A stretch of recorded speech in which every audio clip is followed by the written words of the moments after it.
میرے محترم سامعین، یہ کہانی ہے حضرت عمر بن عبد العزیز رحمۃ اللہ تعالی علیہ کی، جو وقت کے بہت بڑے سلطان تھے، وقت کے امیر المؤمنین تھے۔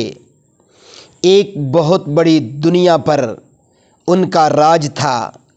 اور انہیں ثانی عمر رضی اللہ تعالی عنہ کا لقب ملا ہوا تھا، اور اللہ کی زمین پر نظام انصاف اس طرح قائم کیا کہ ان کے دور مبارک میں ایک ہی گھات سے بھیڑیا اور بکری پانی پیا کرتے تھے۔ لیکن اس سب کچھ کے باوجود ان کے دل میں فکر آخرت، خوف قبر کچھ اس قدر تھا کہ ایک مرتبہ آپ رحمۃ اللہ تعالی علیہ اپنے ایک عزیز کے جنازے کے ساتھ قبرستان تشریف لے گئے۔ وہاں جا کر وہ بالکل تمام لوگوں سے الگ تھلگ ایک جگہ پر جا کر بیٹھ گئے اور کچھ سوچنے لگے۔ کسی نے عرض کیا، اے امیر المؤمنین، آپ تو اس جنازے کے ولی تھے اور آپ ہی علیحدہ بیٹھ گئے۔ فرمایا، ہاں، مجھے ایک قبر نے آواز دے کر کہا، اے عمر بن عبد العزیز، تو مجھ سے یہ کیوں نہیں پوچھتا کہ میں ان آنے والوں کے ساتھ کیا سلوک کرتی ہوں؟ میں نے کہا، ضرور بتائیے۔ قبر نے کہا، جب یہ میرے اندر آتے ہیں تو میں ان کے کفن پھاڑ دیتی ہوں، میں ان کے بدن کے ٹکڑے کر دیتی ہوں، سارا خون چوس لیتی ہوں، گوشت کھا لیتی ہوں،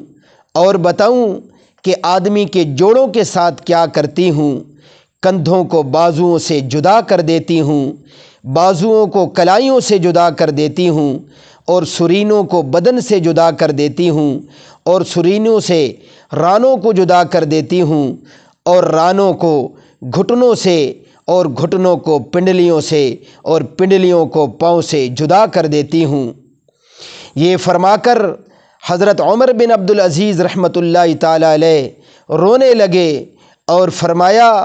دنیا کا قیام بہت ہی تھوڑا ہے اور اس کا دھوکہ بہت زیادہ ہے۔ اس میں جو عزیز ہے وہ آخرت میں ذلیل ہے، اس میں جو دولت والا ہے وہ آخرت میں فقیر ہے، اس کا جوان بہت جلد بوڑھا ہو جائے گا۔ میرے محترم سامعین، آپ صلی اللہ علیہ وآلہ وسلم نے فرمایا،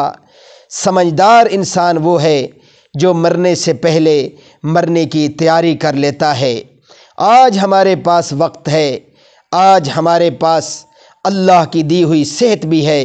اور بھی بہت ساری نعمتیں ہیں، اس لیے آج ہمیں چاہیے کہ اپنی زندگیوں سے اللہ کی تمام تر نافرمانیوں کو دور پھینک دیں اور اپنے اللہ سے صلح کر لیں، تاکہ جب ہم قبر کے مہمان بنیں تو قبر ہمارا استقبال کرے۔